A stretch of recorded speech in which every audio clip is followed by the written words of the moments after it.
अध्याय 27। क्या तुम सब मिलकर मुझ पर हमला करना चाहते हो? होटल हल्सियून में आमतौर पर बहुत अच्छी खासी भीड़ रहती थी। इसकी तीनों मंजिलें ग्राहकों से खचाखच भरी रहती। होटल जंग से खचाखच भरी रहती थी, लेकिन आज नजारा कुछ अलग था। होटल की तीसरी मंजिल पर सिर्फ कुछ गिने चुने लोग ही मौजूद थे। ये कोई आम ग्राहक नहीं थे, बल्कि राजधानी अग्निप्रस्थ के विद्युत घराने के रसूखदार और खास मेहमान थे। होटल के कर्मचारियों को सख्त हिदायत दी गई थी कि ज्वालापुर के शासक और उनकी पत्नी खुद इन मेहमानों की खातिरदारी कर रहे हैं और ज्वालापुर के किसी भी अधिकारी या सैनिक को इस इमारत के अंदर कदम रखने की इजाजत नहीं है। ये बात साफ जाहिर कर रही थी कि ये मेहमान कितने ज्यादा अहम और खतरनाक हैं।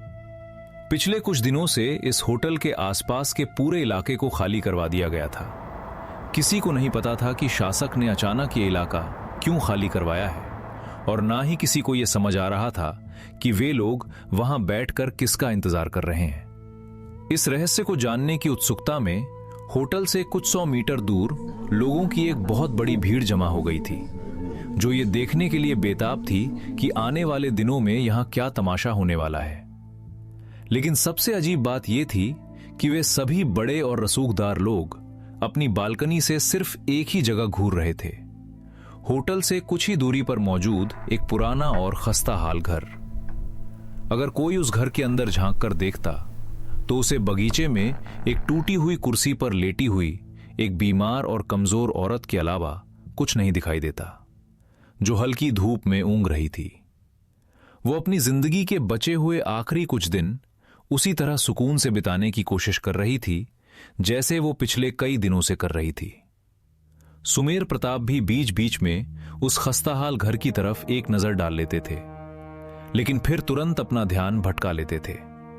फिलहाल उन्होंने अपनी नई नवेली दुल्हन लावण्या का कोमल हाथ थाम रखा था और उनके चेहरे पर एक फीकी सी मुस्कान थी। आज 7वां दिन है और वो लड़का अभी तक वापस नहीं लौटा। कहीं वो लाल पहाड़ी में ही किसी जानवर का शिकार तो नहीं बन गया। प्रियांश एक तरफ बैठा हुआ था और अब तक की सबसे ज्यादा झुंझलाहट और बेचैनी में था। उसकी ताकत अभी भी 3 साल पहले वाले स्तर की कुछ हद तक बची हुई है, इसलिए उसके वहां मरने के चांस बहुत कम है। ईरा, वही लड़की जिसे रुद्र ने लाल पहाड़ी में धूल चटाई थी, प्रियांश के बगल में बैठी हुई थी। असल में विद्युत घराने के वो 7 होनहार योद्धा एक साथ बैठे थे। अपने घराने की प्रतिष्ठा के मुताबिक उन 7 के चेहरों पर एक अजीब सा गुरूर और अहंकार भरी चमक थी। एक कोने में ज्वालापुर के वो 2 तथाकथित जीनियस अंश प्रताप और शिखा चुपचाप दुबके हुए थे। इन 7 के सामने उनकी ताकत और रुतबा किसी कीड़े मकोड़े से ज्यादा कुछ नहीं था। इन 7 नौजवानों के अलावा उनके मां बाप और उनके रक्षक भी वहां मौजूद थे। पिछले 7 दिनों से उस खस्ताहाल घर में एक बीमार औरत को सोते हुए देखने के अलावा उनके पास कोई काम नहीं था, जिसकी वजह से उनके चेहरों पर एक गहरी खीज और कड़वाहट आ गई थी। रुद्र अभी तक वापस नहीं आया है। क्या ऐसा हो सकता है कि उसके उस जीवन बंधन प्राणी ने उस जादुई खजाने को हजम कर लिया हो? जोरावर के बेटे ने कहा। हम इस बात को पहले ही खारिज कर चुके हैं। उसने रक्त समझौते के जरिए जो प्राणी हासिल किया है वो सिर्फ एक सितारा प्राणी है। एक सितारे प्राणी के खून में इतनी ताकत ही नहीं होती कि वो जादुई खजाने की उस प्रलयकारी ऊर्जा को बर्दाश्त कर सके। और सबसे बड़ी बात तो यह है कि वहां उसकी मदद करने या उस ऊर्जा को काबू करने के लिए कोई बड़ा योद्धा भी मौजूद नहीं है। भले ही रुद्र लड़ना जानता है, लेकिन वो सिर्फ और सिर्फ अपने पुराने प्राणी के साथ बिताए गए तजुर्बे की वजह से है। बाकी नौजवान भी इस चर्चा में कूद पड़े।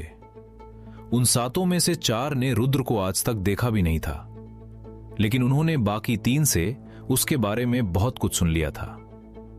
हमें सिर्फ एक ही चीज से निपटना है, और वो है राजकुमारी काव्या का वो जेड लॉकेट। कम से कम हमें यह तसल्ली तो है कि ज्वालापुर का शासक उसकी कोई मदद नहीं करेगा, ईरा ने कहा। मुझे यह बात बिल्कुल समझ नहीं आ रही है कि राजकुमारी काव्या ने उस कचरे को अपना वो शाही लॉकेट क्यों दिया? वो तो नाड़ी जागरण से आगे कभी बढ़ ही नहीं सकता, प्रियांश ने कहा।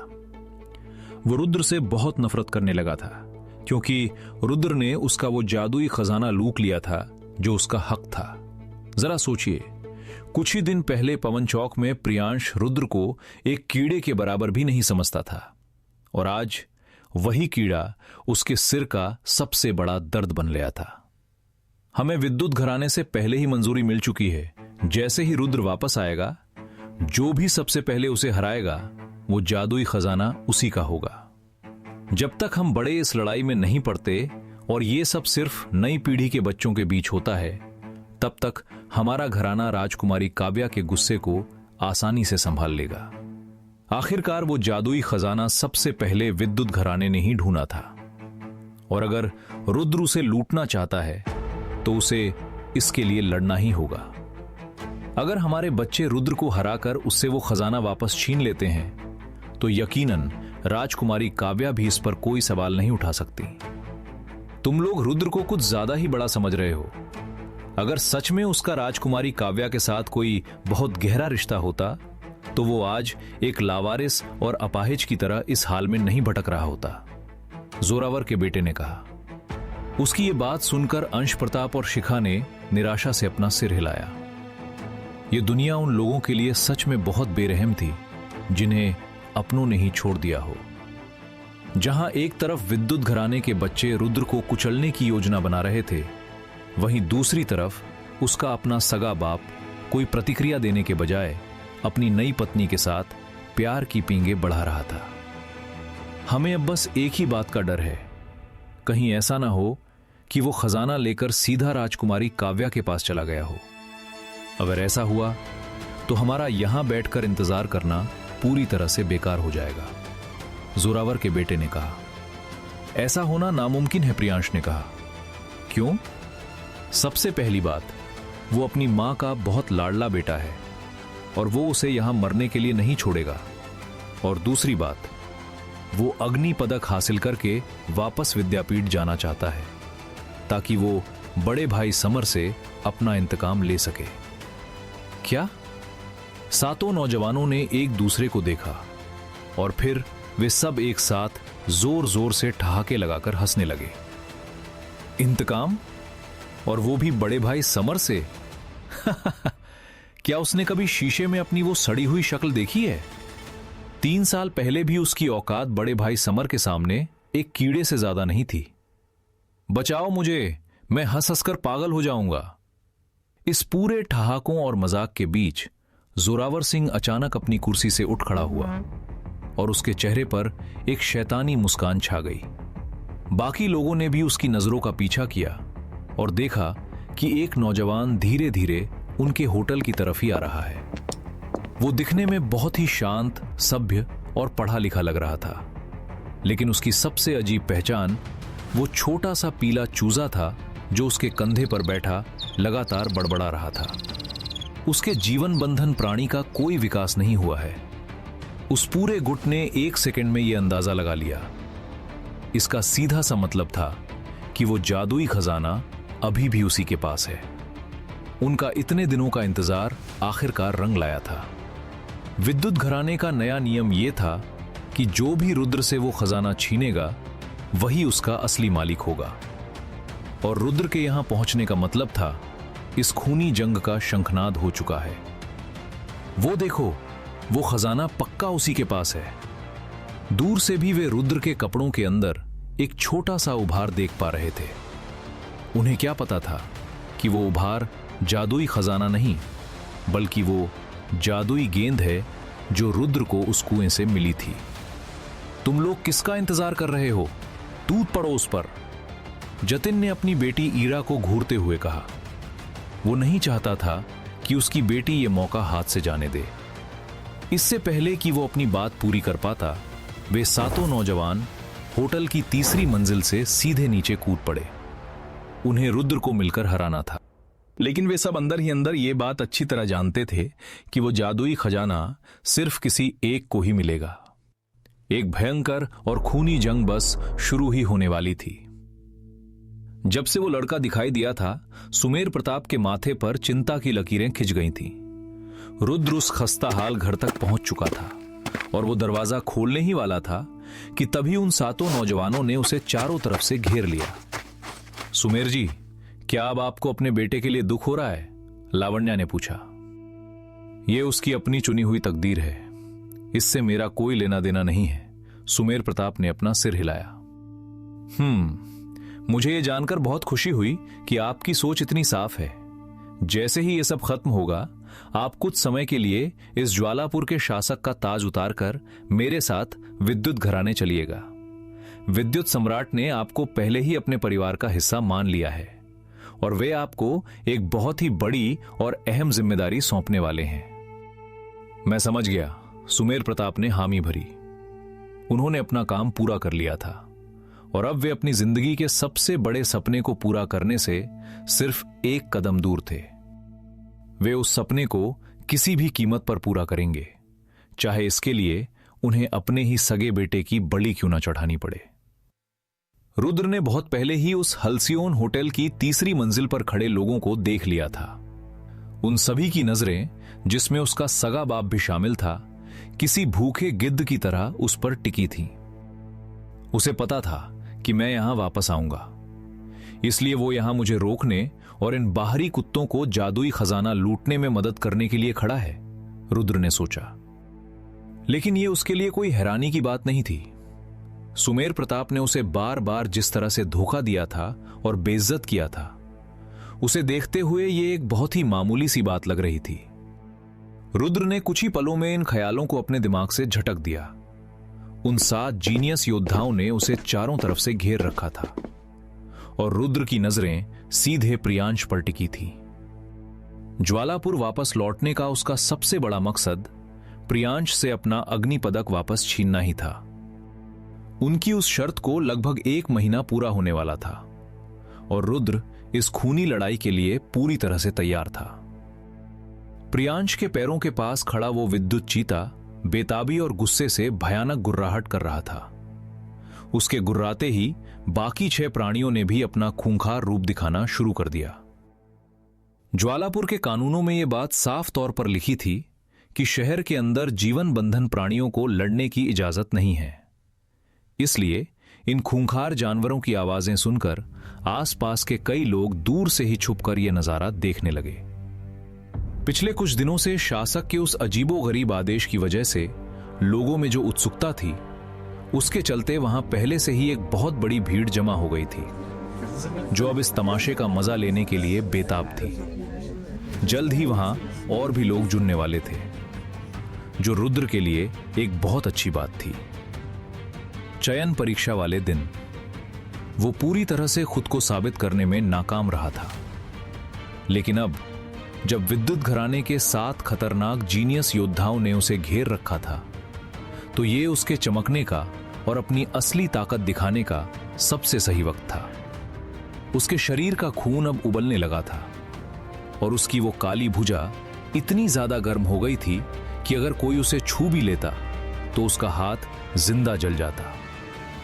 प्रियांश और उसके विद्युत चीते के अलावा रुद्र ने जोरावर के बेटे को उसके नीली पूंछ वाले बिच्छू के साथ और ईरा को उसकी 6 आंखों वाली उड़न मछली के साथ देखा। उस बिच्छू की आंख अब कुछ हद तक ठीक लग रही थी, जो कोई हैरानी की बात नहीं थी, क्योंकि विद्युत घराने के पास दौलत और जादुई दवाओं का कोई अंत नहीं था।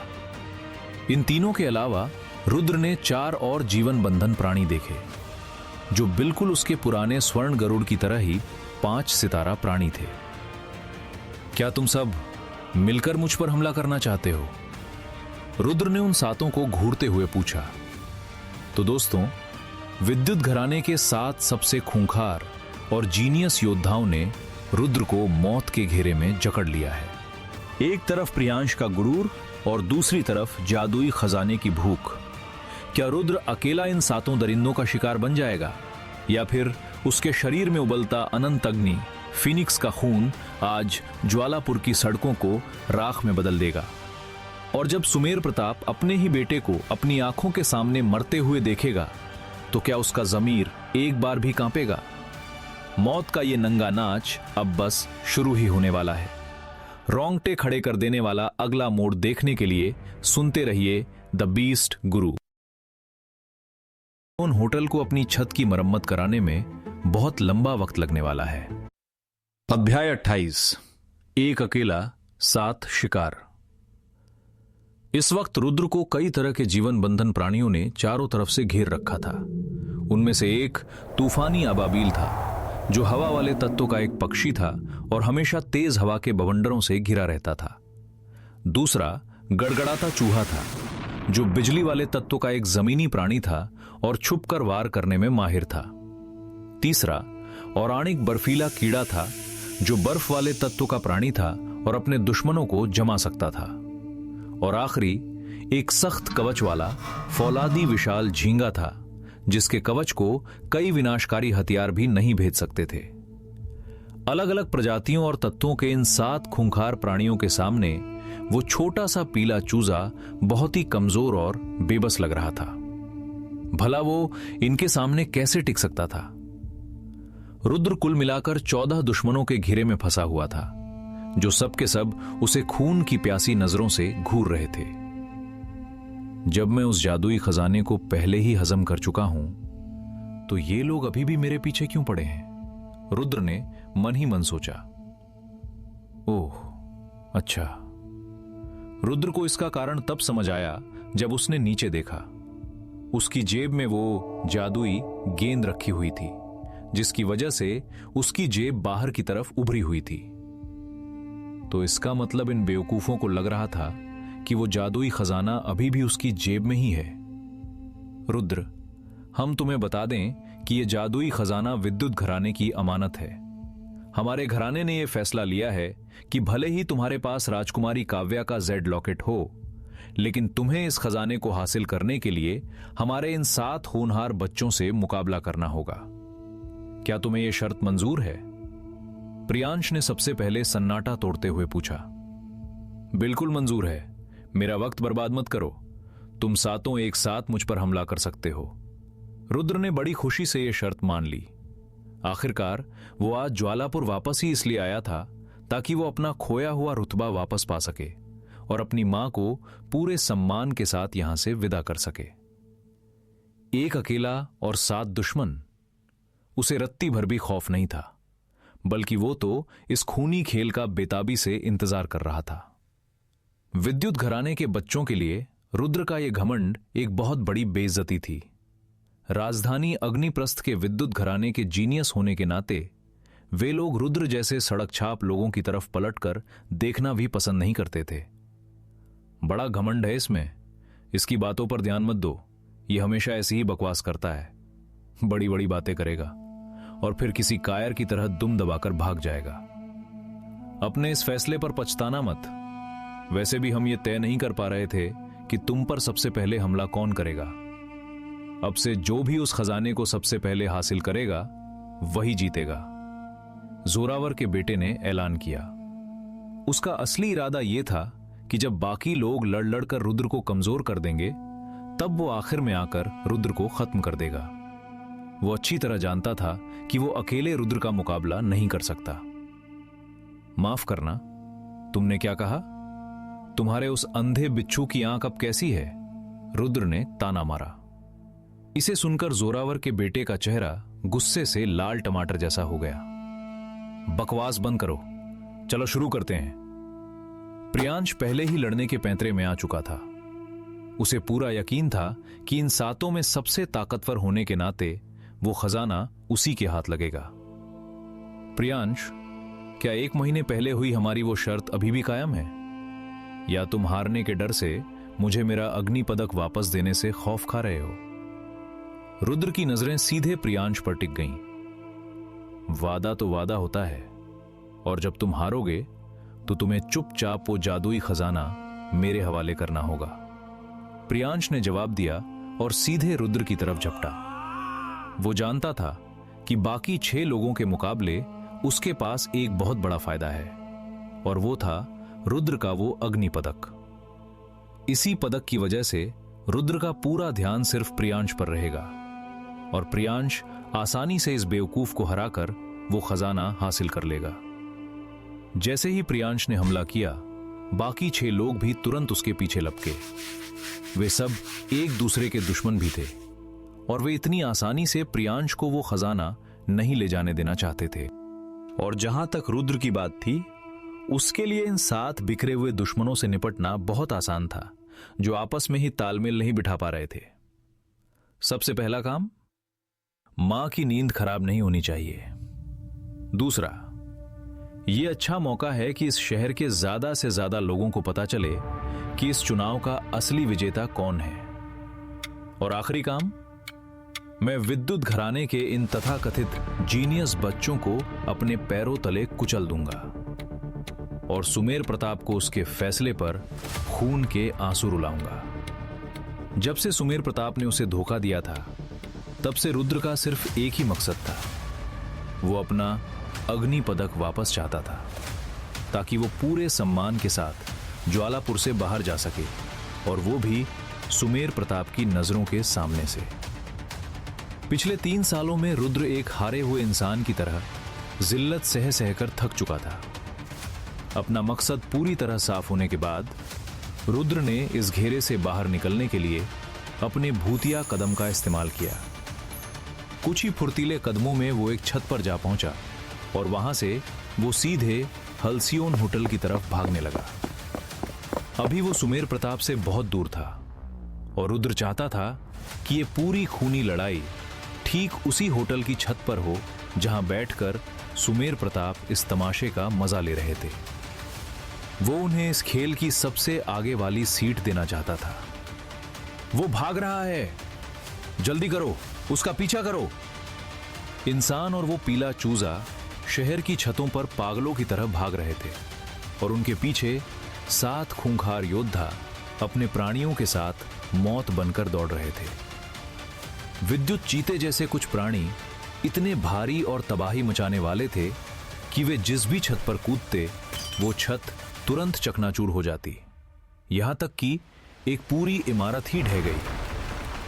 कुछ ही देर में वे उस इलाके की सबसे ऊंची इमारत हल्सियोन होटल तक पहुंच गए। होटल के अंदर बैठे उन बड़े और रसूखदार लोगों की परवाह किए बिना रुद्र सीधे उस होटल की छत पर जाकर खड़ा हो गया। आखिर इसके दिमाग में चल क्या रहा है? होटल की 3री मंजिल पर बैठे वो बड़े लोग रुद्र की इस हरकत से पूरी तरह उलझन में थे। 1 मिनट बाद वे 7 जीनियस भी छत पर पहुंच गए और उन्होंने अपनी अपनी जगह ले ली। वो छत इतनी चौड़ी थी कि एक अखाड़े का काम कर सकती थी और इतनी ऊंची थी कि लगभग आधा ज्वालापुर शहर ये तमाशा देख सकता था। वहां नीचे खड़ी भीड़ के लिए यह नजारा बिल्कुल साफ था। ये रुद्र था, जो अकेला ही विद्युत घराने के उन 7 खूंखार जीनियस योद्धाओं से भिड़ने जा रहा था। बिल्कुल सही जगह है। रुद्र ने अपनी मुट्ठी भींची। वो महसूस कर सकता था कि उसकी उस काली भुजा के अंदर से एक प्रलयकारी ताकत उबल रही है। उसके दाएं हाथ में पकड़े उस रक्त खंजर की नुकीली धार खून की तरह लाल चमक रही थी। रुद्र ने अपने 7 दुश्मनों पर नजरें गड़ाईं। उसकी आंखों में गुस्से और नफरत की आग सुलग रही थी। उन 7 ने पीछा करते वक्त भी एक दूसरे का रास्ता रोकने और हमला करने की कोशिश की थी। सबसे ताकतवर होने के नाते प्रियांश को अकेले ही अपने 4 साथियों से निपटना पड़ा था। आखिरकार उनके नियमों में यह छूट थी कि वे 6 लोग पहले प्रियांश को रास्ते से हटा सकते हैं और उसके बाद रुद्र से निपट सकते हैं। इन्हें लगता है कि यह कोई शिकार का खेल है जिसमें 7 शिकारी हैं और मैं अकेला शिकार हूं। लेकिन क्या सच में ऐसा है? रुद्र को महसूस हो रहा था कि उसकी अनंत अग्नि प्राण ऊर्जा अब नाड़ी जागरण के 9वें स्तर वाले किसी भी आम योद्धा से कहीं ज्यादा ताकतवर और भयानक हो चुकी थी। वो लगभग उतना ही या शायद उससे भी ज्यादा ताकतवर था जितना वो 3 साल पहले हुआ करता था। चलो इस खेल को खत्म करते हैं। कुछ शुरुआती हमलों को चकमा देने के बाद रुद्र की ठंडी और कातिलाना नजरें अपने सबसे पहले शिकार पर जाकर टिक गईं। जोरावर का बेटा, वही लड़का जो कुछ देर पहले रुद्र के टुकड़े टुकड़े करने की डींगे हाँक रहा था। वो अभी भी हमला करने से बच रहा था। उसका इरादा रुद्र के कमजोर होने का इंतजार करना था। जैसे ही रुद्र की नजरें जोरावर के बेटे से टकराईं, रुद्र उसके चेहरे पर छाए खौफ को साफ पढ़ सकता था। छत की खपरेल पर एक जोरदार पैर मारते हुए रुद्र पलक झपकते ही जोरावर के बेटे के ठीक सामने पहुंच गया। जब रुद्र की ताकत 9वें स्तर वाले योद्धाओं के बराबर हो चुकी थी, तो भला जोरावर का बेटा, जो सिर्फ अंश प्रताप से थोड़ा सा ही ताकतवर था, उसके सामने एक पल भी कैसे टिक पाता? तेरा नंबर सबसे पहला है। जोरावर के बेटे के माथे पर खौफ के ठंडे पसीने छूट गए जब उसने देखा कि मौत का एक भयंकर मुक्का सीधे उसके चेहरे की तरफ आ रहा है। इससे पहले कि वो बचने की कोशिश भी कर पाता, रुद्र का वो मुक्का सीधे उसके मुंह पर जा लगा। धड़ाम! जोरावर के बेटे की नाक की हड्डी टूटकर उसके चेहरे के अंदर धंस गई और खून का एक फव्वारा चारों तरफ उड़ गया। आज हल्सियोन होटल की छत से गूंजने वाली यह सबसे पहली दर्दनाक चीख थी। तीसरी मंजिल पर बैठे उन बड़े लोगों ने सबसे पहले जोरावर के बेटे को छत से नीचे गिरते हुए देखा, जिसकी नाक से खून की धार बह रही थी। उसके ठीक बाद वो गुस्से से पागल पीला चूजा एक लाल रोशनी की तरह उस नीली पूंछ वाले बिच्छू के सख्त कवच को चीरता हुआ बाहर निकला। इससे पहले कि वो बिच्छू पलटवार कर पाता, उस चूजे के पंखों ने बिच्छू के मुंह पर इतनी जोरदार चाटा मारा कि वो भारी भरकम बिच्छू हवा में उड़ता हुआ काफी दूर जाकर पास के एक घर की छत से जा टकराया। बेटा! जोरावर सिंह का चेहरा खौफ से सफेद पड़ गया जब वो दौड़कर अपने बेटे के पास पहुंचा और उसका वो बिगड़ा हुआ और खून से सना चेहरा देखा, तो उसके अंदर नफरत का ज्वालामुखी फट पड़ा। उसने अपने दिमाग में रुद्र का 1000 बार कत्ल कर दिया था, लेकिन फिर भी वो अपनी जगह से हिलने की जरूरत नहीं कर सका। आखिरकार विद्युत घराने ने उन्हें सख्त हिदायत दी थी कि अगर वे बड़े लोग बच्चों की इस लड़ाई में बीच में आए तो इसे राजकुमारी काव्या की सीधी बेइज्जती माना जाएगा। ओए, अगर तेरे और भी बच्चे हैं तो उनके ऐसे घिसे पिटे और सड़े हुए नाम रखना बंद कर। मैं पूरे ज्वालापुर में ऐसे 10,000 नाम ढूंढ कर ला सकता हूं। छत पर खड़े रुद्र ने नीचे जोरावर सिंह पर ऐसा ताना मारा कि जोरावर खून के घूंट पीकर रह गया। रुद्र को क्या पता था कि जोरावर ने यह शाही नाम सोचने के लिए पूरा 1 हफ्ता लगा दिया था। लड़ाई के पहले ही झटके में हुए इस प्राणघातक शिकार ने नीचे खड़ी भीड़ के होश उड़ा दिए थे। ज्वालापुर के लोग अपनी आंखें मल मल कर देख रहे थे। उन्हें लग रहा था कि शायद उन्होंने कोई सपना देखा है, लेकिन वे चाहे जितनी बार अपनी आंखें मल लें या सिर झटक लें, सच्चाई बदलने वाली नहीं थी। क्या रुद्र ने, उसी अपाहिज रुद्र ने, विद्युत घराने के एक जीनियस को सिर्फ एक मुक्के में मौत के घाट उतार दिया? इतनी दूर से वे लोग लड़ाई की बारीकियां नहीं देख पा रहे थे। उन्होंने बस जोरावर के बेटे को सिर से खून बहाते हुए छत से नीचे गिरते देखा था। उन बेचारों को क्या पता था कि ये तो मौत के इस नंगे नाच की सिर्फ एक शुरुआत थी। रुद्र देख सकता था कि बाकी 6 लोग अभी भी आपस में ही उलझे हुए हैं। उनमें से कुछ अभी भी प्रियांश का रास्ता रोकने की कोशिश कर रहे थे। उनकी इस आपसी दुश्मनी को देखकर रुद्र के चेहरे पर एक शैतानी मुस्कान आ गई, क्योंकि अब उसके लिए इन्हें एक एक करके मौत के घाट उतारना और भी आसान हो गया था। अब तक सिर्फ एक ही नौजवान था जो अपने साथियों से पीछा छुड़ाकर रुद्र तक पहुंच पाया था। इस पूरी अफरा तफरी में उसने शायद यह देखा भी नहीं था कि रुद्र ने जोरावर के बेटे को एक ही मुक्के में खत्म कर दिया है। एक तूफानी आबाबील। रुद्र की नजर सबसे पहले उस जीवन बंधन प्राणी पर पड़ी।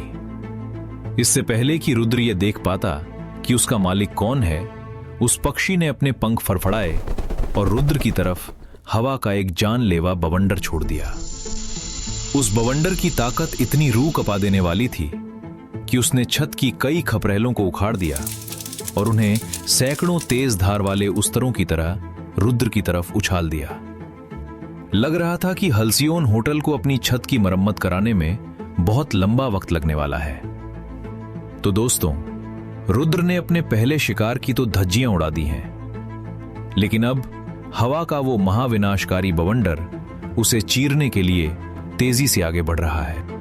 क्या रुद्र की काली भुजा इन सैकड़ों उड़ते हुए उस्तरों को रोक पाएगी, या फिर ये खपरेलें उसके शरीर को छलनी कर देंगी?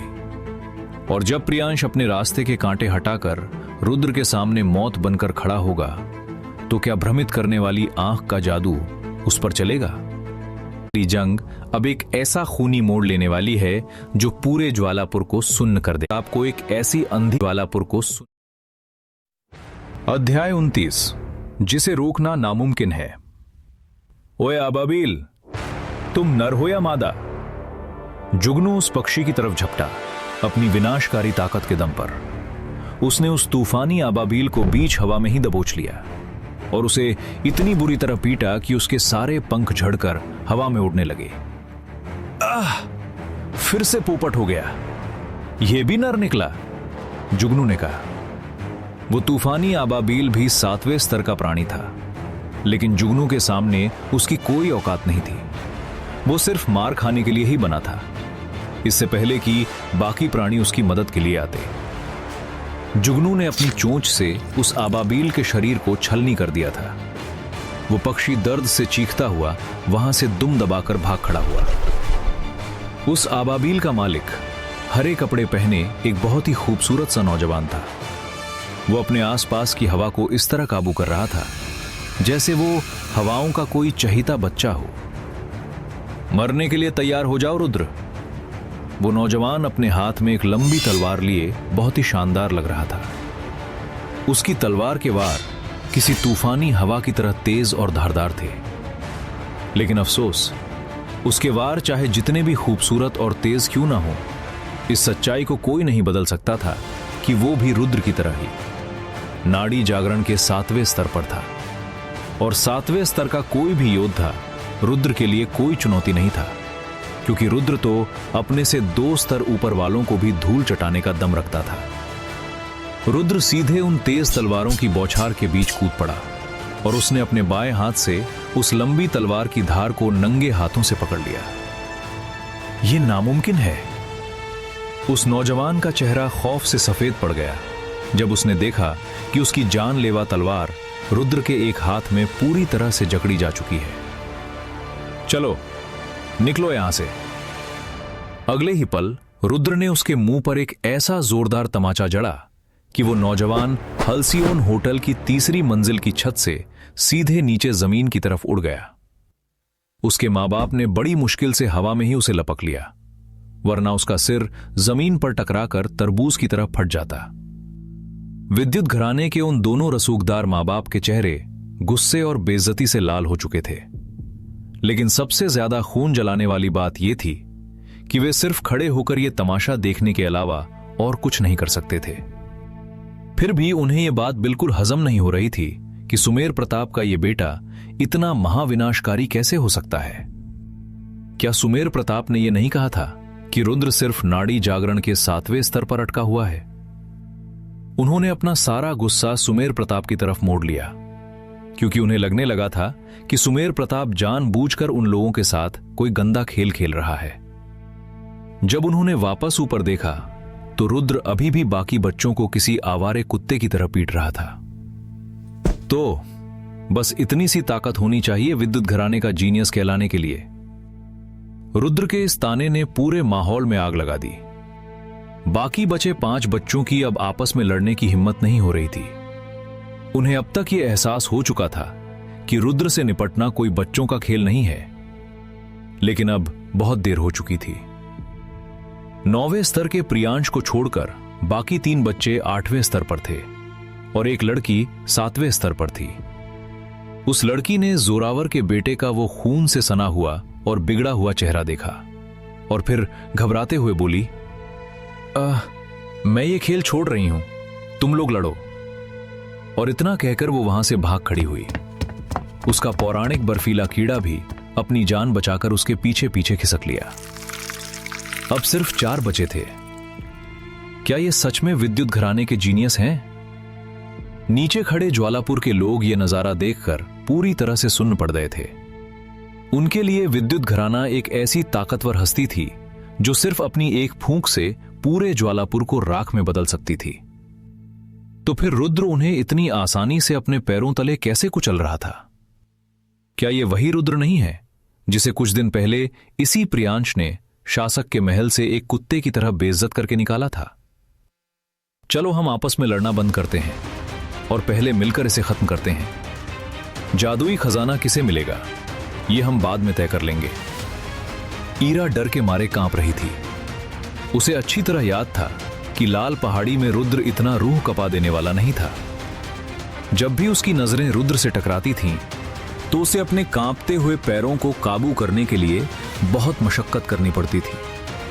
आखिरकार अब वे सिर्फ 4 ही बचे थे। एक साथ हमला करो।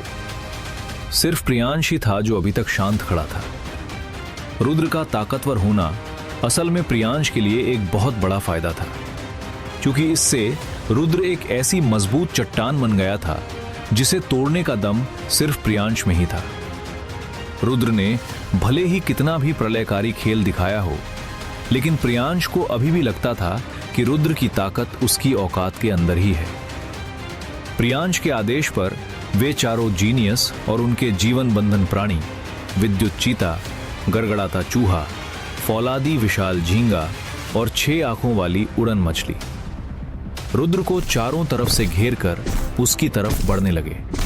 पलक झपकते ही उन योद्धाओं ने अपनी युद्ध कलाओं और उनके प्राणियों ने अपनी प्राणी कलाओं से रुद्र पर ऐसा जानलेवा हमला किया जिसने रुद्र के बचने के सारे रास्ते बंद कर दिए। लेकिन क्या सच में वे रुद्र को दबाने में कामयाब हुए?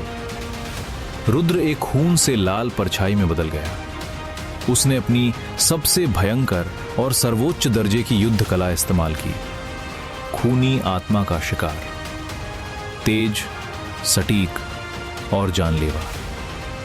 रुद्र का लाल रक्त खंजर हवा को चीरता हुआ आगे बढ़ा। उस गड़गड़ाते चूहे के मालिक का शरीर दहला देने वाली बिजली से घिरा हुआ था, लेकिन रुद्र के लिए वो बिजली कोई रुकावट नहीं थी। उसका खंजर सीधे उस लड़के के पेट को चीरता हुआ अंदर घुस गया। एक और नौजवान छत से लुढ़कता हुआ सीधा अपने मां बाप की गोद में जा गिरा। उसका प्राणी भी अपनी जान बचाकर तुरंत अखाड़े से भाग निकला और अपने मालिक के पास पहुंच गया। एक और गया। अरे बाप रे, क्या उसकी आंतें बाहर आ गई हैं? नीचे खड़ी ज्वालापुर की जनता को इतनी दूर से यह साफ दिखाई नहीं दे रहा था कि वो जीनियस मारे गए हैं या जिंदा हैं, लेकिन उनकी चीखें और हैरानी रुकने का नाम नहीं ले रही थीं।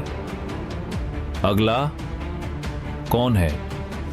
रुद्र की आवाज ऐसी लग रही थी जैसे वो किसी बुरे सपने से निकल कर आई हो।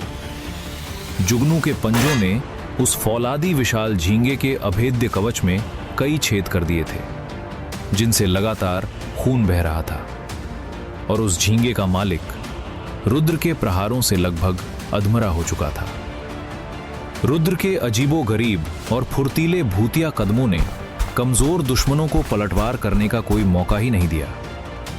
5वां जीनियस भी लहूलुहान होकर छत से नीचे गिर पड़ा, और उसका प्राणी भी अपनी जान बचाकर उसके पीछे पीछे भाग गया।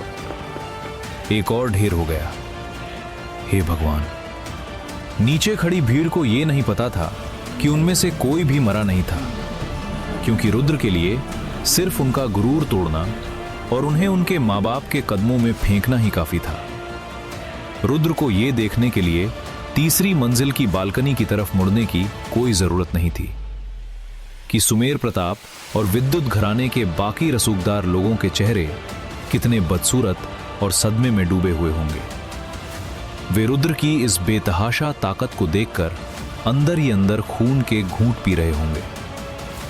पलक झपकते ही 7 शिकारियों की गिनती सिर्फ 2 पर आ गिरी थी, ईरा और प्रियांश। मैं हार मानती हूं। ईरा के अंदर अभी इतनी अक्ल बाकी थी कि जब उसने अपने ही स्तर के 2 साथियों को इतनी बुरी तरह पिटते हुए देखा तो वो समझ गई कि अगला नंबर उसी का है। उसे अपनी इज्जत या बेइज्जती की कोई परवाह नहीं थी।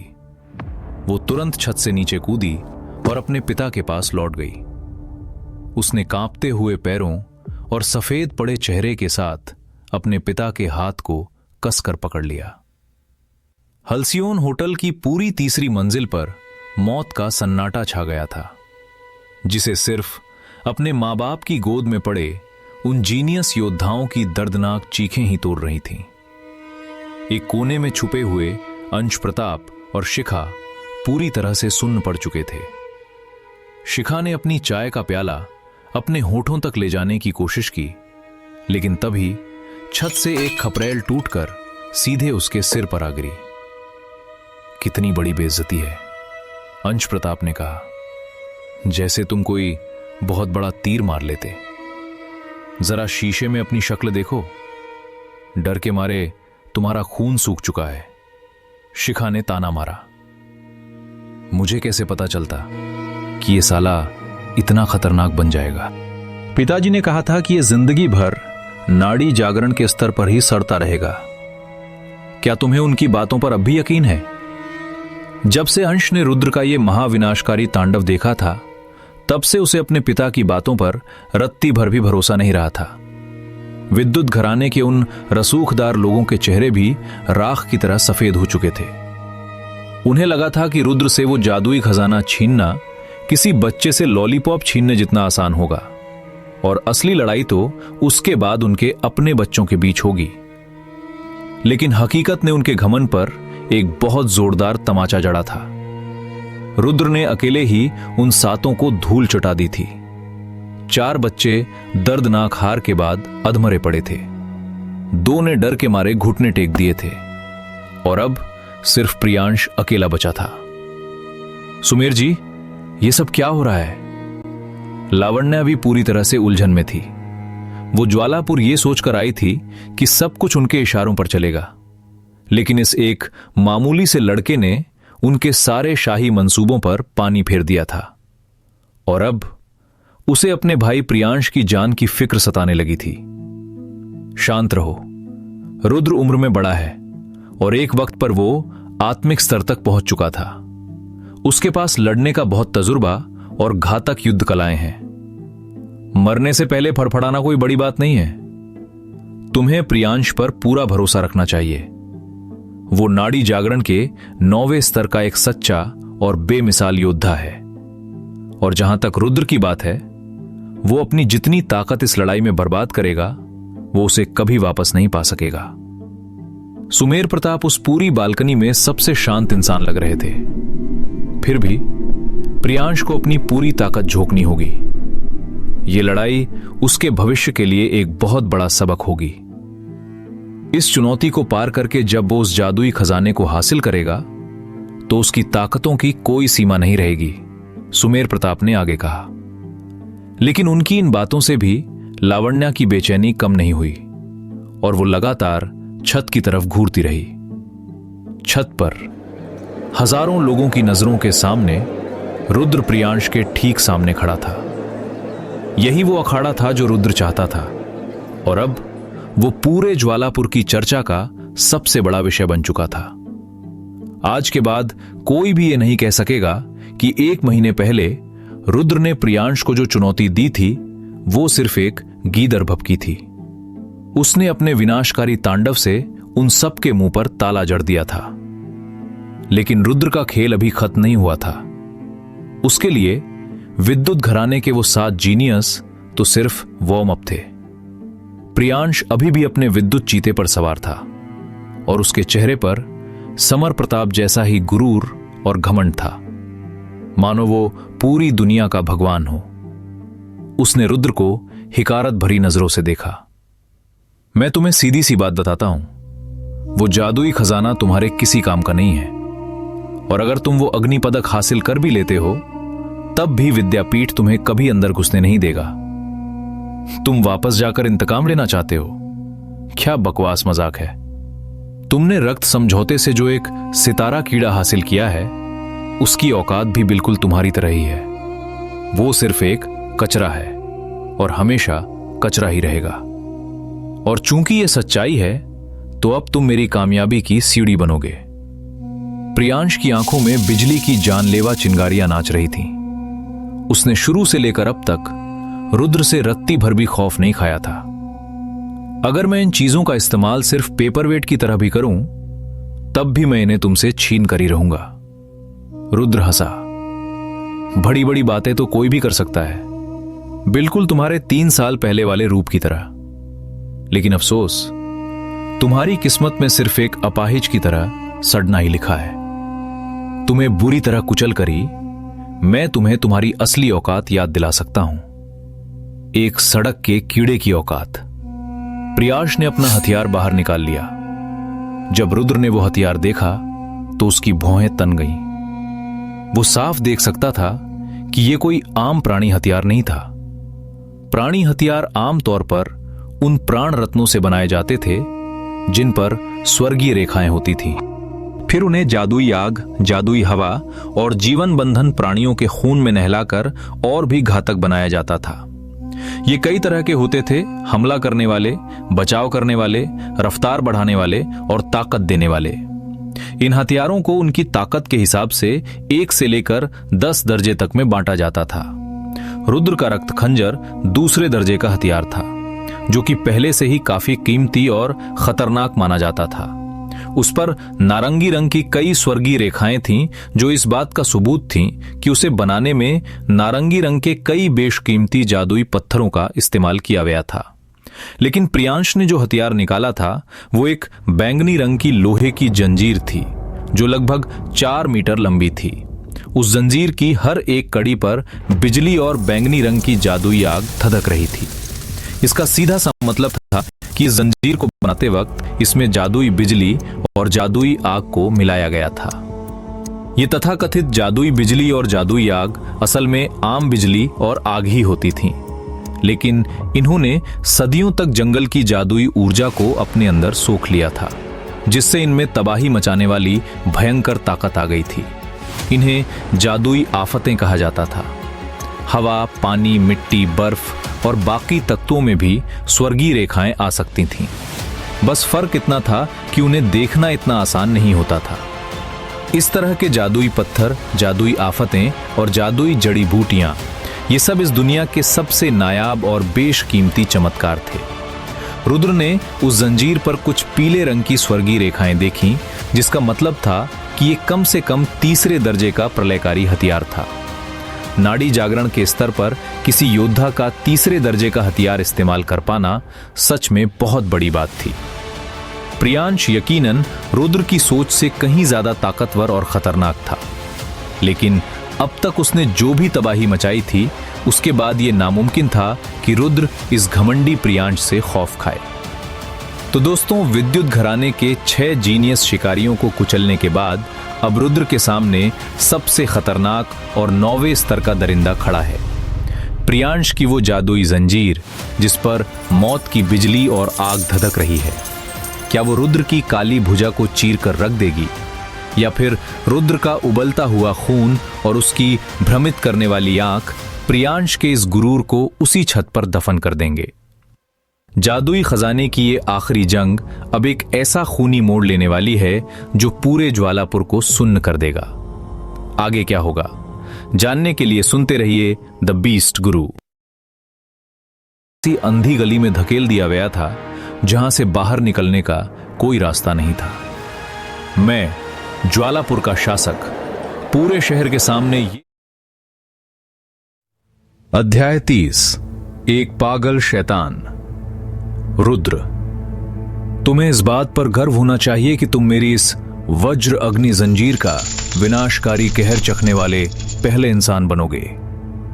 प्रियांश ने हाल ही में हासिल की गई उस जानलेवा जंजीर को अपने हाथों में कसते हुए रुद्र को खून की प्यासी नजरों से घूरा। यहां मौजूद नौजवानों में सिर्फ वही नाड़ी जागरण के 9वें स्तर पर था और उसे अपने इस टैलेंट पर बहुत बड़ा घमंड था। भले ही वो जंजीर अभी के लिए प्रियांश की बाह पर लिपटी हुई थी, लेकिन यह साफ था कि वो उसका इस्तेमाल एक कोड़े की तरह करने वाला था। इस हथियार की दुश्मनों को जकड़ने की खासियत इसे किसी भी आम कोड़े से कई गुना ज्यादा खतरनाक बनाती थी। तीसरे दर्जे के इस प्रलयकारी प्राणी हथियार को देखते ही नीचे खड़ी भीड़ में जलन और खौफ की लहर दौड़ गई। ज्यादातर लोगों को लग रहा था कि रुद्र के लिए इस हथियार का सामना करना लगभग नामुमकिन है। मुझे नहीं लगता रुद्र इस हमले के सामने टिक पाएगा। छोड़ो यार, उसने आज जितना भी खेल दिखाया है वो काबिले तारीफ है। राजधानी में हुए उस गंदे कांड को छोड़ दें तो रुद्र सच में बहुत होनहार छात्र था। यह देखकर दुख होता है कि आजकल के बच्चे प्यार मोहब्बत के चक्कर में अपनी जिंदगी कैसे बर्बाद कर लेते हैं। लेकिन उसकी उस एक गलती ने उसका पूरा भविष्य मिट्टी में मिला दिया। अब उसका ये फड़फड़ाना बिल्कुल बेकार है। सच तो यह था कि रुद्र नीचे खड़ी भीड़ की ज्यादातर बातें साफ सुन पा रहा था। क्या यह फड़फड़ाना बेकार था?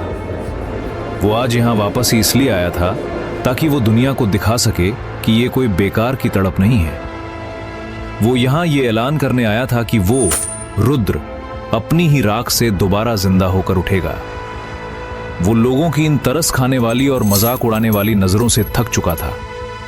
वो बेदर्द और पत्थर दिल इंसान जो नीचे खड़ा था, जब उसने रुद्र को अपनी इज्जत और अपनी बीमार मां के लिए इस तरह मौत से लड़ते हुए देखा होगा, तो उसके दिमाग में क्या चल रहा होगा। भले ही रुद्र उस इंसान को उसके किए गए सारे गुनाहों पर पछतावा ना करवा सके, लेकिन कम से कम वो अपने बाप को इस बात पर खून के आंसू तो रुला ही सकता था कि उसने रुद्र की जगह इस प्रियांश को क्यों चुना। और ऐसा करने के लिए उसे बस प्रियांश को बुरी तरह हराकर उसकी औकात दिखानी थी। मरने के लिए तैयार हो जाओ। इस बार इंसान और चूजे की सीधी और दहला देने वाली टक्कर प्रियांश और उसके विद्युत चीते से होने वाली थी। और जैसा कि रुद्र ने सोचा था, प्रियांश ने अपनी जंजीर की युद्ध कला वज्र प्रवाह कोड़ा का इस्तेमाल किया। वो वज्र अग्नि जंजीर हवा को चीरती हुई इतनी भयानक रफ्तार और ताकत से रुद्र की तरफ लपकी कि ऐसा लगा जैसे रुद्र के पास छुपने का कोई रास्ता ही ना हो। उस जंजीर के कुछ ही विनाशकारी वारों ने हल्सियोन होटल की छत के चीथड़े उड़ा दिए, जिसकी वजह से इमारत के अंदर मौजूद बाकी लोगों को अपनी जान बचाकर भागना पड़ा। उन लोगों के बाहर निकलते ही उस पूरे इलाके की सबसे ऊंची इमारत हल्सियोन होटल प्रियांश की उस जानलेवा जंजीर की ताकत से भरभरा कर ढह गई और मलबे और धूल के गुबार में बदल गई। लेकिन इमारत के ढहने के बाद भी आग और बिजली की चिंगारियों से धधकती वो जंजीर बिना किसी रहम के रुद्र का पीछा कर रही थी।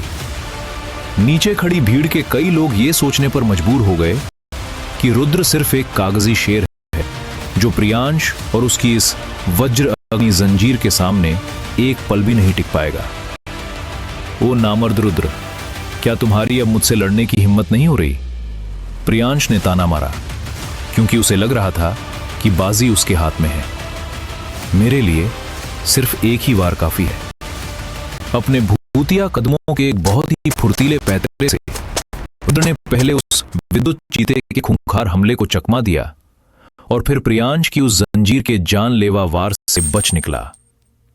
एक खून से लाल परछाई की तरह वो उस मलबे के बीच लगातार उनके हमलों को चकमा दे रहा था। और जहां तक जुगनू की बात थी, वो रुद्र से भी ज्यादा खतरनाक और ढीठ था। उसने सीधे उड़कर उस विद्युत चीते की पीठ पर छलांग लगा दी और उसके शरीर को नोचकर उसमें एक छेद बनाने की कोशिश करने लगा। जुगनू का आकार इतना छोटा था कि उस विशाल चीते के लिए उसे पकड़ना या उस पर हमला करना लगभग नामुमकिन हो रहा था। खुद को बचाने के लिए उस विद्युत चीते ने अपने बालों से रोंगटे खड़े कर देने वाले बिजली के झटके पैदा किए ताकि वो उस पीले चूजे को अपने शरीर से नीचे गिरा सके। फड़फड़ाना बंद करो सड़े हुए बिलौटे। आज मैं तुम्हारा खून पीकर और तुम्हारा गोश्त नोचकर अपनी भूख मिटाऊंगा। उन जानलेवा बिजली के झटकों को सहते हुए भी जुगनू ने उस चीते के शरीर में एक गहरा छेद कर ही दिया और वो उसके शरीर के अंदर घुसने की कोशिश करने लगा। चीते ने जमीन पर लोट-पोट होकर उसे गिराने की बहुत कोशिश की, लेकिन उसका कोई फायदा नहीं हुआ। कुछ ही पलों में प्रियांश समझ गया कि उस छोटे से चूजे पर हमला करने का कोई मतलब नहीं है। यहां सबसे बड़ी अक्लमंदी यही थी कि वो और उसका चीता मिलकर रुद्र पर एक साथ जानलेवा हमला करें। जैसे ही प्रियांश ने अपनी जंजीर रुद्र पर पूरी ताकत से घुमाई, उस चीते ने भी अपनी लंबी और घातक पूंछ को एक कोड़े की तरह रुद्र की तरफ दे मारा। इस दोहरे हमले ने रुद्र को एक ही वक्त पर इंसान और जानवर दोनों की युद्ध कलाओं का सामना करने पर मजबूर कर दिया। देखने में ऐसा लग रहा था कि रुद्र अब मौत के मुंह में फंस चुका है, लेकिन जैसा कि उसने कहा था, उसे इस पूरी लड़ाई को खत्म करने के लिए सिर्फ एक ही वार की जरूरत थी, और अब उसे वो वार करने का सबसे सही और सटीक मौका मिल गया था। वो लाल परछाई अचानक मुड़ी और सीधे प्रियांश की तरफ मौत बनकर झपटी। रुद्र ने अपने बाएं हाथ से प्रियांश की उस वज्र अग्नि जंजीर के कई प्रलयकारी वार सीधे अपने ऊपर ले लिए। उन वारों में इतनी भयानक ताकत थी कि वे किसी भी आम इंसान का हाथ धड़ से अलग कर सकते थे, लेकिन रुद्र की उस काली भुजा पर एक खरोंच तक नहीं आई। प्रियांश के होश उड़ गए जब उसने देखा कि उसकी इस विनाशकारी जंजीर का रुद्र पर कोई असर नहीं हो रहा है। इस झटके और खौफ की वजह से उसकी जंजीर की रफ्तार कुछ पलों के लिए धीमी पड़ गई, और ठीक उसी पल रुद्र के चेहरे पर एक शैतानी मुस्कान आ गई। उसने अपना बायां हाथ ऊपर उठाया और अपनी हथेली का बीच वाला हिस्सा प्रियांश और उसके विद्युत चीते की आंखों के ठीक सामने कर दिया। भ्रमित करने वाली आंख। उस एक सेकंड के भी 100वें हिस्से में प्रियांश और उसके चीते की आंखें सुन्न और पथरा गईं, और उनका शरीर एक पल के लिए बुत बनकर वहीं जम गया। दीदी, प्रियांश बड़बड़ाया। उसकी आंखों की पुतलियां धुंधली हो चुकी थीं, और उसकी आवाज में एक अजीब सी मधोशी थी। साले नीच इंसान। रुद्र को अच्छी तरह पता था कि इस भ्रमित करने वाली आंख का शिकार वही इंसान देखता है जिसकी उसे सबसे ज्यादा हवस या चाहत होती है, लेकिन उसने सपने में भी नहीं सोचा था कि प्रियांश की उस गंदी हवस का शिकार कोई और नहीं बल्कि उसकी अपनी सगी बहन होगी।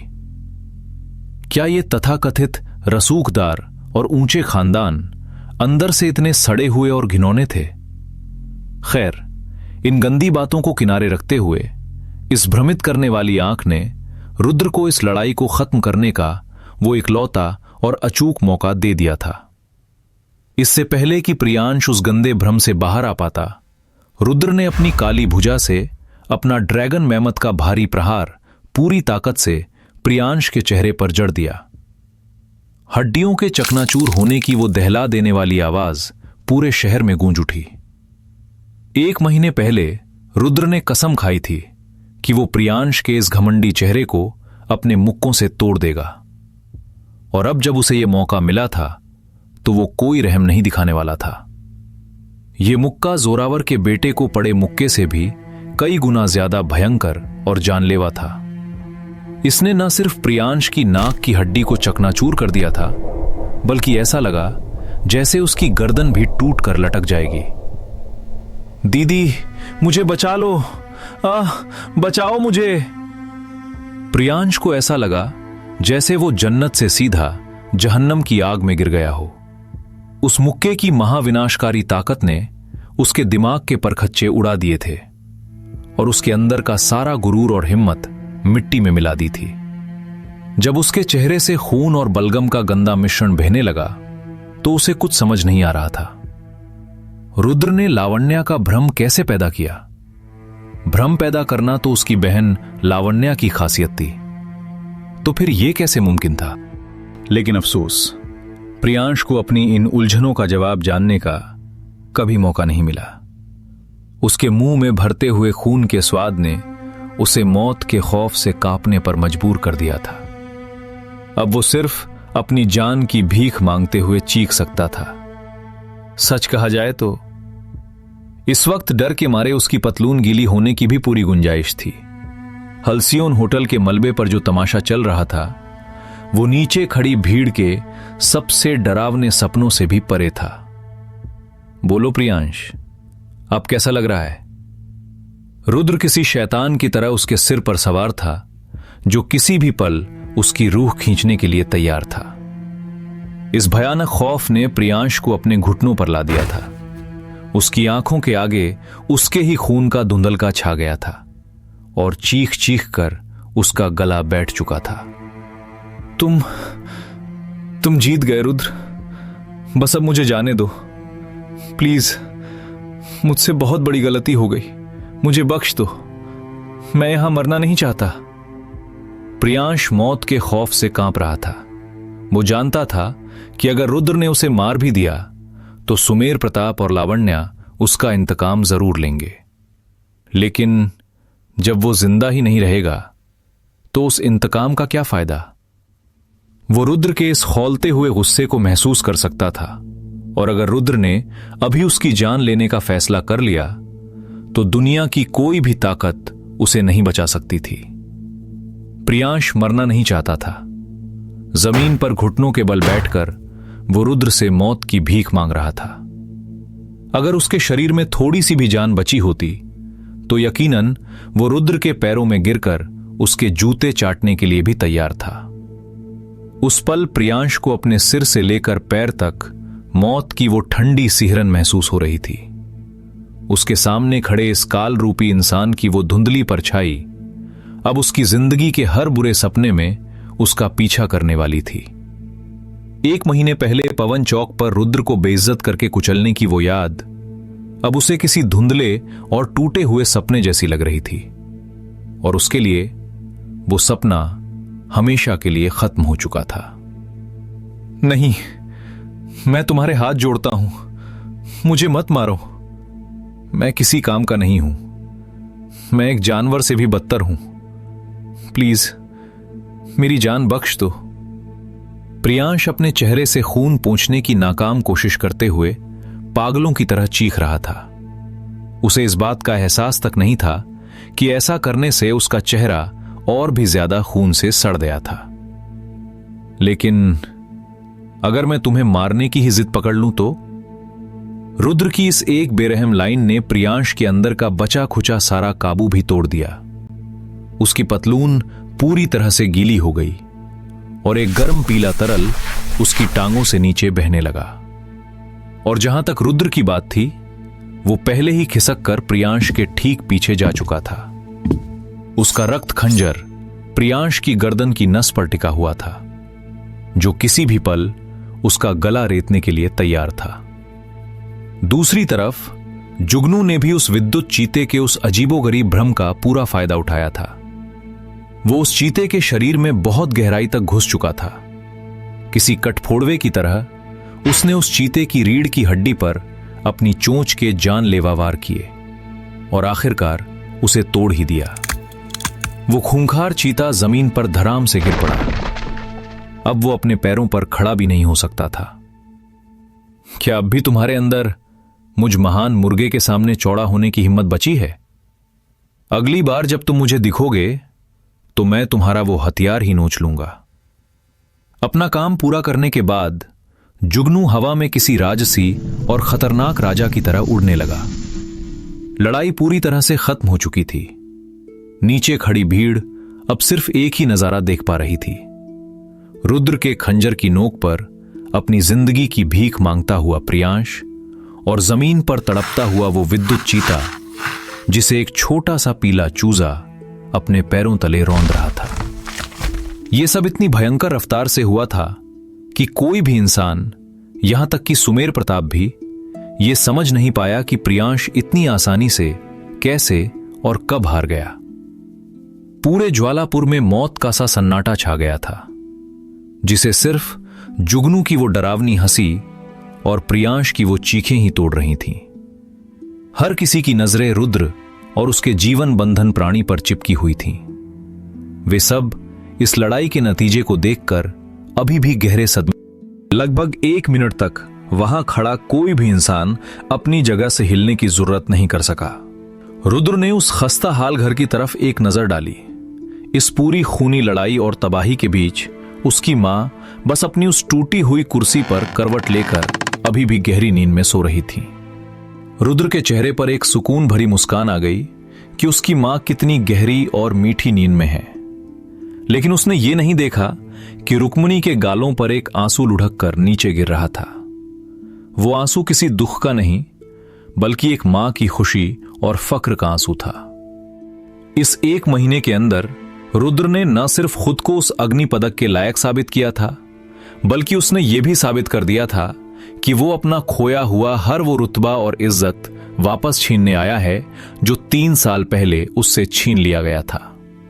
अंश प्रताप को धूल चटाना तो सिर्फ एक छोटी सी शुरुआत थी, लेकिन जब उसने विद्युत घराने के उन 7 खूंखार जीनियस योद्धाओं को उनके ही घमंड के साथ मिट्टी में मिला दिया, तब उसने दुनिया को अपनी असली और प्रलयकारी ताकत दिखाई थी।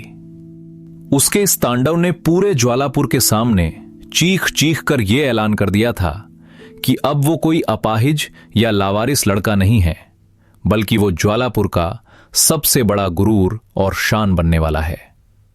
हल्सियोन होटल मलबे में तब्दील हो चुका था और रुद्र ज्वालापुर और विद्युत घराने के उन रसूखदार लोगों के सामने सीना ताने खड़ा था।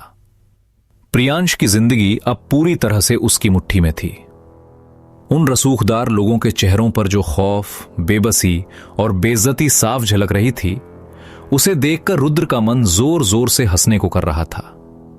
वो उनसे पूछना चाहता था, बताओ अब हम में से सड़क छाप कीड़ा कौन है? लेकिन इन सब में रुद्र की सबसे ज्यादा दिलचस्पी अपने बाप सुमेर प्रताप का चेहरा देखने में थी, और सुमेर प्रताप ने उसे बिल्कुल निराश नहीं किया। यह बात पत्थर की लकीर थी कि आज सुमेर प्रताप की इज्जत सरेआम नीलाम हो चुकी थी। जिस सगे बेटे को उन्होंने लावारिस छोड़कर सड़क पर फेंक दिया था, उसने न सिर्फ उनके सारे चहेते योद्धाओं की धज्जियां उड़ा दी थीं, बल्कि सुमेर प्रताप अपना वो वादा भी नहीं निभा पाए थे जिसमें उन्होंने प्रियांश को वो जादुई खजाना दिलाने की कसम खाई थी। शासक महोदय, क्या यह सिर्फ मुझे ही लग रहा है या फिर विद्युत घराने के ये तथाकथित जीनियस सच में 1 नंबर का सड़ा हुआ कचरा है? अगर ऐसा नहीं है तो फिर यह ज्वालापुर के एक अपाहिज का एक सीधा मुक्का भी क्यों नहीं सह पाए? रुद्र ने उस मौत के सन्नाटे को तोड़ते हुए सुमेर प्रताप की तरफ देखकर एक बहुत ही शैतानी और जहरीली मुस्कान के साथ पूछा। जब सुमेर प्रताप को यह एहसास हुआ होगा कि रुद्र के हाथों में खून से लथपथ रो रहा वो कीड़ा कोई और नहीं बल्कि वही प्रियांश है जिस पर उन्होंने अपनी सारी उम्मीदें और इज्जत दांव पर लगा दी थी, तो उनके दिल पर क्या गुजरी होगी? उसे छोड़ दो।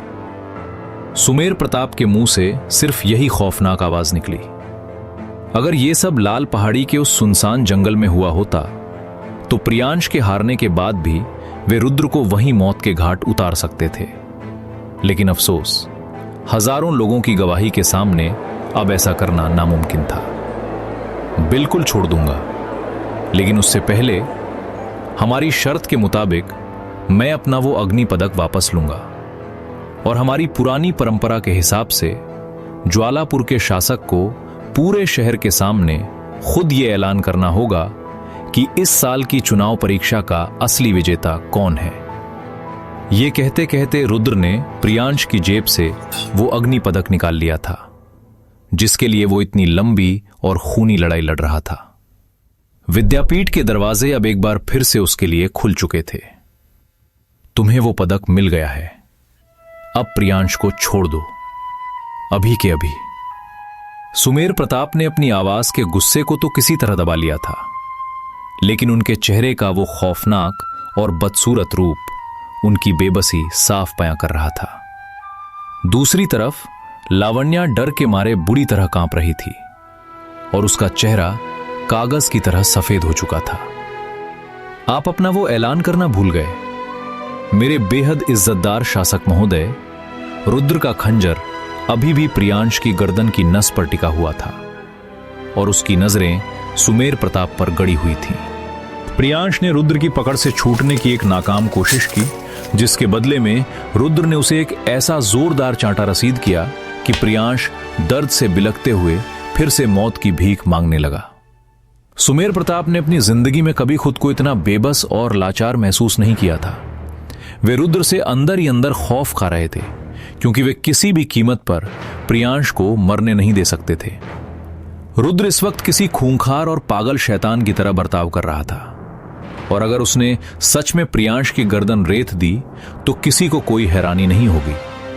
और इस पूरी मुसीबत को और भी ज्यादा बड़ा बना रहा था राजकुमारी काव्या का वो जादुई लॉकेट। इसका सीधा सा मतलब था कि सुमेर प्रताप को एक ऐसी अंधी गली में धकेल दिया गया था जहां से बाहर निकलने का कोई रास्ता नहीं था। मैं, ज्वालापुर का शासक, पूरे शहर के सामने ये ऐलान करता हूं कि इस अग्नि पदक का असली विजेता रुद्र है। सुमेर प्रताप की आंखें गुस्से से जल रही थीं, लेकिन उनके पास इस जिल्लत को पीने के अलावा और कोई चारा नहीं था। ज्वालापुर के लोगों ने अपने सबसे डरावने सपने में भी नहीं सोचा था कि जो सुमेर प्रताप 1 महीने पहले अपनी ही पत्नी और बेटे को घर से बेदखल कर चुका था, आज उसे अपने उसी अपाहिज और कचरा बेटे की जीत का सरेआम ऐलान करने पर मजबूर होना पड़ेगा। और जहां तक रुद्र की बात थी, वो बहुत अच्छी तरह जानता था कि ये तो उसके इंतकाम की सिर्फ एक छोटी सी शुरुआत है। उसने कसम खाई थी कि वो अब कभी एक हारे हुए इंसान की तरह इस शहर से बाहर नहीं जाएगा, और उसने अपनी वो कसम पूरी कर दी थी। तो दोस्तों, सुमेर प्रताप और प्रियांश का गुरूर तो खाक में मिल चुका है, लेकिन क्या वे इस भयानक जिल्लत को इतनी आसानी से भूल पाएंगे? अग्नि पदक हासिल करने के बाद अब विद्यापीठ के दरवाजे रुद्र के लिए खुल गए हैं, लेकिन वहां उसका सामना उस इंसान से होने वाला है जिसने 3 साल पहले उसकी जिंदगी को नर्क बना दिया था, समर प्रताप। क्या रुद्र अपने उस पुराने और सबसे खूंखार दुश्मन से अपना बदला ले पाएगा? और आत्माओं के ग्रंथ और अनंत अग्नि फीनिक्स की ताकत विद्यापीठ में कौन सा नया तूफान लाने वाली है? आगे क्या होगा, जानने के लिए सुनते रहिए द बीस्ट गुरु। तो दोस्तों, रुद्र ज्वालापुर की सारी बेड़ियां तोड़कर अब विद्यापीठ की तरफ बढ़ रहा है, लेकिन वहां उसका सामना सिर्फ समर प्रताप से ही नहीं, बल्कि उसकी प्रलयनकारी बहन कामिनी से भी होने वाला है। क्या रुद्र अपने एक अनंत अग्नि फीनिक्स के दम पर उन जुड़वा योद्धाओं की तबाही का सामना कर पाएगा? और आत्माओं का ग्रंथ इस खूनी प्रवेश परीक्षा में कौन सा नया कहर बरपाने वाला है? राजधानी अग्निप्रस्थ में अब जो तूफान आने वाला है, वो पूरे गरुड़ साम्राज्य की नींव हिला देगा। आगे क्या होगा, जानने के लिए सुनते रहिए द बीस्ट गुरु। अध्याय 32, सिंह हवेली और चंडेल महल। राजधानी अग्निप्रस्थ में यह रुद्र का पहला कदम नहीं था। यह एक बेहद गर्म और धधकता हुआ शहर था, और इसकी ऊंची ऊंची दीवारें भी तपते सूरज की वजह से आग जैसी लाल हो गई थीं। दूर से देखने पर यह शहर एक विशाल भट्टी की तरह लगता था, जो हमेशा लोगों की भीड़ और गहमा गहमी से खौलता रहता था। रुद्र ने अब तक जितने भी शहर देखे थे, उनमें यह सबसे ज्यादा खुशहाल और आलीशान था। यह शहर गरुड़ साम्राज्य के सबसे मशहूर और ताकतवर खानदानों का घर था। पूरे साम्राज्य की दौलत, सबसे होनहार टैलेंट, अजय योद्धा और बेशकीमती खजाने यही मौजूद थे। गरुड़ साम्राज्य के हर नौजवान का सबसे बड़ा सपना इसी शहर में आकर बसना था। 4 साल पहले रुद्र भी उन आम नौजवानों जैसा ही था। वो अपनी आंखों में बहुत बड़े बड़े सपने लेकर अग्निप्रस्थ आया था, और उसने विद्यापीठ में अपनी साधना शुरू की थी। उस वक्त सब कुछ बहुत शानदार और सपनों जैसा लग रहा था। अब 4 साल बीत चुके थे, और वो एक बार फिर इसी शहर में खड़ा था। लेकिन इस बार उसकी जिंदगी का मकसद पूरी तरह से बदल चुका था। न सिर्फ उसकी सोच और उसका नजरिया धारदार हो चुका था, बल्कि इस बार उसकी मां भी उसके साथ थी। रुक्मिणी ने घोड़ागाड़ी के अंदर से पर्दे ऊपर उठाए। उनकी नजरें पानी की तरह शांत थीं, जो इस बात का सबूत थीं कि उन्होंने जिंदगी में रुद्र से भी ज्यादा कड़वे और गहरे तजुर्बे हासिल किए हैं। उन्होंने रुद्र को कभी अग्निप्रस्थ में बिताए अपने दिनों की कहानियां नहीं सुनाई थीं, लेकिन रुद्र को हमेशा से पता था कि शादी से पहले उसकी मां इसी राजधानी में रहती थीं। उनका बचपन इसी धधकते और जोश से भरे शहर में बीता था। रुक्मिणी के होंठों पर एक हल्की सी मुस्कान थी, लेकिन उनकी आंखें थोड़ी नम लग रही थीं। पूरे 20 साल बाद अपने ही शहर में वापस लौटकर उनके दिमाग में क्या क्या ख्याल आ रहे होंगे। हवा के झोंकों से उड़ते अपनी मां के उन सफेद बालों को देखकर रुद्र अचानक उनके जवानी के दिनों की कल्पना करने लगा।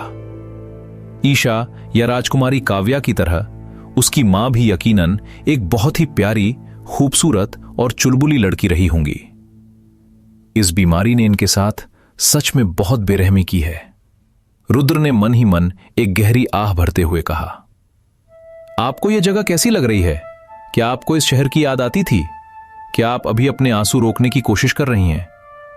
रुद्र ने अपनी मां को चिढ़ाते हुए पूछा। हां, तेरी मां कभी इतनी भावुक इंसान नहीं रही।